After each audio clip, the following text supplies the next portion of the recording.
साहब जो YouTube channel ज़रूर subscribe कंदा। छा साईं जेको माण्हू ख़ुदकशी करे उन माण्हू जी जनाज़ा नमाज़ थींदी या न थींदी?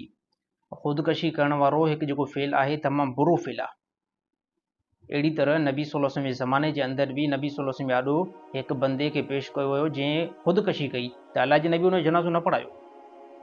हा, अहिड़ी तरह छो जेका नबी वॾी मक़ाम वारो आहे, वॾी फज़ीलत वारो आहे, त नबी सल्लल्लाहु अलैहि वसल्लम उन जो जनाज़ो न पढ़ायो। अहिड़ी तरह साहिबिन जेको उन जो जनाज़ो पढ़ायो।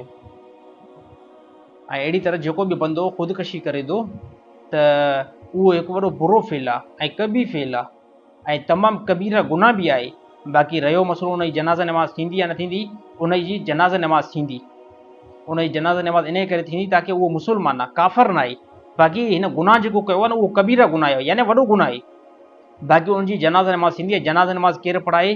को नॉर्मल माण्हू पढ़ाए, वॾो को फज़ीलत वारो मुर्शिद या वॾी फज़ीलत वारो को आलिम दीन न पढ़ाए, बल्कि अदना माण्हू पढ़ाए उन जी जनाज़ा नमाज़।